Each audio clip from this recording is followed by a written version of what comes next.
Se viven momentos complicados en la economía de la República Argentina y comienzan a organizarse fichas para el 2023. En ese sentido, la Fundación Mediterránea, a través de su Instituto de Estudios Económicos, el IERAL, ha convocado al economista Carlos Melconian y para desarrollar un plan de gobierno, un plan de reformas económicas para el 2023. La última vez que la Fundación Mediterránea participó de esta manera, lo hizo con el pliego de condiciones de Domingo Cavallo, que finalmente aceptó Menem y tuvimos ese periodo de convertibilidad, ¿no? En esta ocasión, Carlos Melconian está trabajando un programa desde la Mediterránea y lo que hemos hecho acá en esta presentación es recopilar de todas las presentaciones que él ha venido dando, más o menos cuáles son las pistas de ese programa económico que me parece que hay que empezar a tener en cuenta y a estudiarlo, ¿no? Por eso esta comunicación no es en apoyo ni de la más mínima manera al plan, sino es un poco resumir y comentar de qué habla Melconian cuando habla de su plan económico que está trabajando en la Fundación Mediterránea, ¿no? Habla de que principalmente presentar un cambio de régimen en lo fiscal, monetario y financiero. ¿Cómo lo va a presentar? Bueno, lo va a presentar como un modelo de desarrollo productivo y federal, ¿no? Esa es la respuesta a la pregunta en particular. ¿Qué dice que pretende lograr allí? Bueno, empleo, crecimiento y mejora en la calidad de vida. Por lo tanto, estos condimentos, digamos, discursivos son importantes para que haya una aceptación por parte de la sociedad, ¿no? Acá plantea algo que es relativamente interesante. Yo creo que, o sea, es interesante, pero no sé si es acertado. Dice que hay desafíos sociopolíticos que son importantes. El primero, gobernar en coalición. Dice que se viene el tercer gobierno en la Argentina de coalición, siendo el gobierno de Mauricio Macri uno de coalición, digamos, de Juntos por el Cambio, con el PRO y los radicales y el ARI y otras fuerzas. Después el gobierno del Frente de Todos, con el Partido Justicialista, con el Partido de la Victoria, que es el de Cristina, con el Frente Renovador y muchas otras fuerzas.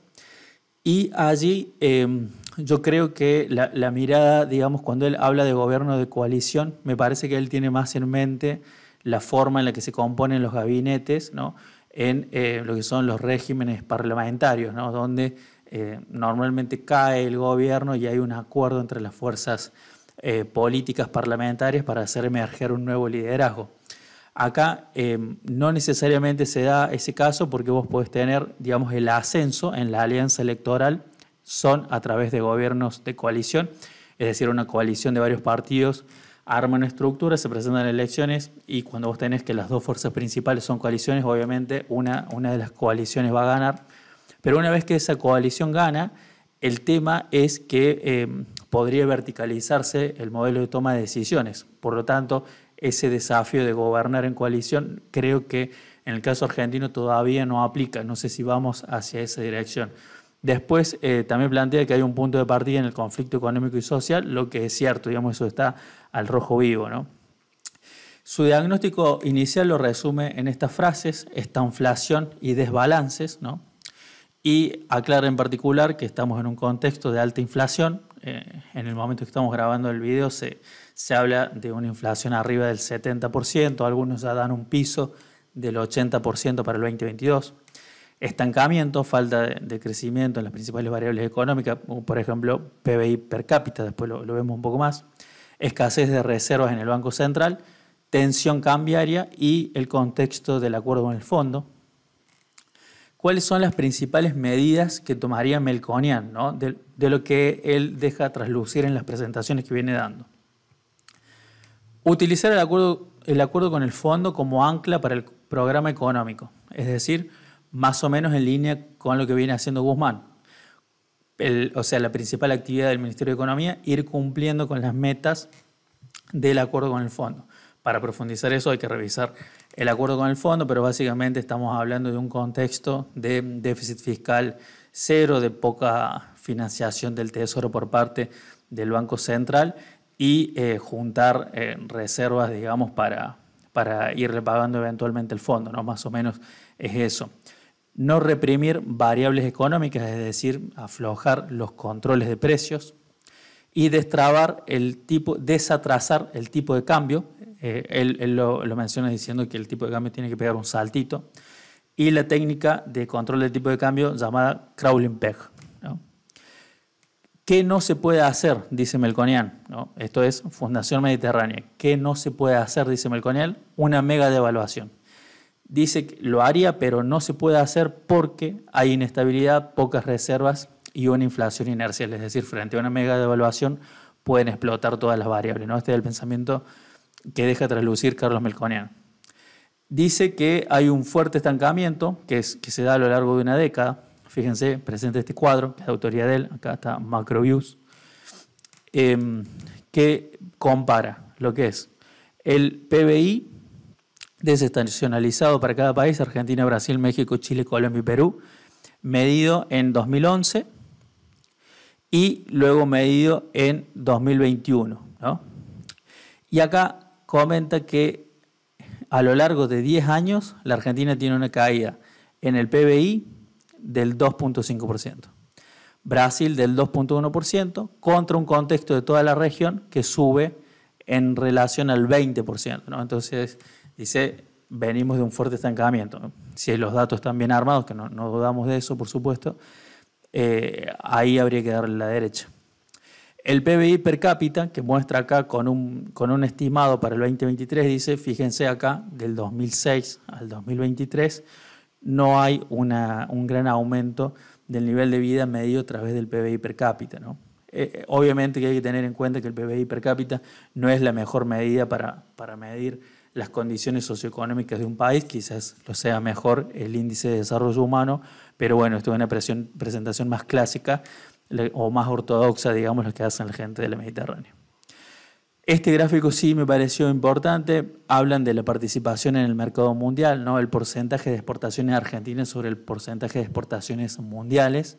Y si Argentina representaba el 2% del mercado mundial en exportaciones hacia los años 50, cae al 0.6 en los años 60, sigue cayendo 0.5 en los años 70, 0.35 el promedio del 2014 hasta hoy, ¿no? Diciendo, bueno, exportemos lo que quieran, pero exportemos algo, porque esa es la principal fuente de la restricción externa, ¿no? Habla de una frase que me parece que no lo convierte en neoliberal, aunque no necesariamente hay que ceñirse a la ecuación que él plantea, ¿no? Dice, primero que nada hay que descartar todos los modelos que sean inconsistentes. ¿Qué serían inconsistentes? Bueno, aquellos modelos que dicen que plantean que el déficit fiscal no es malo, ¿no? Entonces dice, si se plantea que hay que tener déficit, hay que ver con qué se lo va a financiar, con emisión monetaria o con endeudamiento. O terminamos contra el FMI o terminamos con una inflación que nos puede llevar, con una emisión que nos puede llevar a una fuerte inflación, ¿no? Yo creo que la Argentina ha aprendido a convivir con cierto nivel de inflación, por lo tanto, creo que la política del déficit cero estrictamente no sería del todo la meta superior. Podríamos estar hablando de un déficit bajo con una financiación del Banco Central controlable, digamos, sin que esto se espiralice, ¿no? O sea, Argentina ha vivido varios años con una inflación entre el 20 y el 35% sin mayores problemas. Ahora, cuando ya estamos en un 70%, obviamente hay que activar ciertas alertas, ¿no?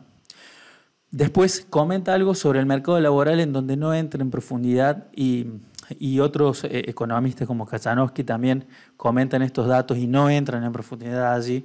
Y yo creo que todo economista que no se considere ortodoxo tiene que entrar acá, pero con todo, digamos, ¿no? Habla sobre el mercado laboral en la Argentina, dice cuánta gente está en condiciones de laburar en la Argentina, la población económicamente activa, 21 millones, 21.2 millones. ¿Cuántos se encuentran actualmente ocupados? 19.2. Los desocupados que no tienen ningún trabajo son 2 millones, que no es poco, ¿no? 2 millones es un montonazo de gente. Para que nos demos una idea, la provincia de Córdoba tiene 3 millones de habitantes, 2 millones, o sea, 2/3 de la provincia de Córdoba desempleada en el país, es muchísima gente. Sobre los ocupados, dice informales, o sea, empleo en negro, 7.2 millones. Privado formal, o sea, privado en blanco, 5.9 millones. Empleados públicos, 3.2 millones. monotributos y empleados precarios 2.8 millones, ¿no? Y este es el dato y acá lo dejan pasar para otro filming. Yo creo que acá es justamente donde hay que entrar y armar un ordenamiento, digamos, de lo peor hacia lo mejor, ¿no? Yo creo que un modelo económico razonable, lo que tiene que buscar es que haya mucho empleo formal, ¿no? O sea, empleo en blanco privado. Quizás en un segundo orden de mérito vendría lo que es el empleo público. En un tercer orden de mérito estaría el monotributo, el precario, que tiene un poco más de... Por ejemplo, el que tiene monotributo paga su jubilación, ¿no es cierto? Y paga su obra social. Por lo tanto, está en una condición un poco superior al que está completamente informalizado. Y el que está informal, el que tiene un empleo negro, al menos tiene empleo, ¿no? Esa sería como una escala de prioridades. Y en función de eso, creo que en realidad esta filmina que se pasa de largo es donde hay que descargar toda la batería de políticas para tratar de crear la mayor cantidad de empleo privado formal o a lo sumo ir mejorando el estrato en donde están las personas, ¿no? O sea, para que no se dé a entender, es mejor tener un empleo informal que estar desocupado, es mejor tener un empleo tipo monotributo donde te vas pagando tu jubilación y tu obra social a que estar completamente informal, y por encima de eso obviamente que es mejor tener un empleo privado directamente, ¿no? En blanco, digamos, ¿no? Entonces esto es la parte donde no hay que tenerle miedo y hay que entrar con todo. Obviamente que en el programa de Carlos Melconian es una filmina y pasa de largo. Habla sobre la inestabilidad macro. Y acá, ojo, donde va haciendo los recuadros porque es a donde piensan hacer los recortes, ¿no? Básicamente. Bueno, miren, acá tienen los periodos, son promedios anuales en porcentaje del PBI. Por ejemplo, esta columna son los promedios entre 1993 y 2002 de los ingresos. O sea, los ingresos presupuestarios son de 13.7% del PBI frente a un gasto del 13%, es decir que teníamos ahí un resultado primario favorable, menos los intereses de la deuda, teníamos un resultado financiero negativo. Del 2003 al 2008, los ingresos estaban en 16.8% y los gastos en 14%, el resultado primario era un superávit de 2.8%, menos los intereses nos quedaba un resultado financiero de 1.2%. En el periodo del 2009 al 2014, esto es elaborado por Melconian, ¿no? Los ingresos suben, fíjense acá cómo va subiendo, del 13% al 19.5% en promedio, pero los gastos pegan un salto un poco más alto, ¿no? Y se ubican ahí en 20.9%, tenemos un resultado primario de déficit de 1.3% del PBI, que sumado a los intereses genera un déficit, un resultado financiero negativo del 2.4%. Después tiene acá, ahí lo marca, un pico del gasto público. Tenemos un ingreso del 19.6% del PBI en el periodo 2015-2017, pero el gasto se va a 23.5%. El resultado primario es negativo en 3.9%, los intereses 1.7% y nos queda un resultado financiero negativo de 5.6% del PBI. En el periodo 2018-2019 comienza la licuación, es decir, la inflación en términos de él se presenta como un ángel, ¿no?, hacia la política económica y empieza a licuar los pasivos. Y dice, tenemos un ingreso de 17.8%, pero los gastos al 19.2%, un resultado primario de déficit de 1.4% del PBI, intereses de 3 puntos y un resultado financiero total de déficit de 4.3%. Después viene la pandemia, el 2020, tenemos ingresos por 17.6% del PBI, gastos por 24% del PBI, y acá empieza a marcar, ojo con esto, que es a donde se vienen los recortes, ¿no? Marca en rojo la importancia en porcentaje del PBI, de lo que representan jubilados, 9.5%, subsidios, 2.5%, acá, asignaciones y planes, 5.4%. Y marca que el déficit llega ahí a 5.4, que es donde agarra Guzmán con fuerza y empieza con las diapositivas. intereses al 2%, entonces un resultado financiero de déficit del 8.3%, ¿no? Y después tenemos el 2021 a valores esperados, digamos estimados, con unos ingresos del 18.4%, gastos del 21.5% y vuelve a marcar aquí lo que está en rojo. Ojo con esto porque esto va a ser donde un plan eventual de Melconian pasaría la tijera.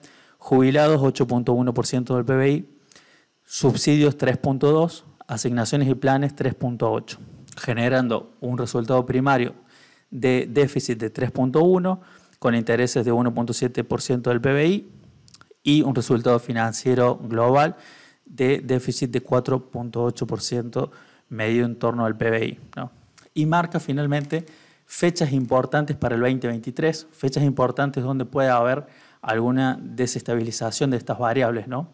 14 de julio, presentación de alianzas, 24 de julio, presentación de candidatos y 12 de septiembre son las PASO, ¿no? Esto un poco para ver de qué se trata el programa que viene perfilando y viene comunicando Carlos Melconian y bueno, vamos a seguir analizando por supuesto los otros economistas que se estén presentando y también vamos a presentar uno propio.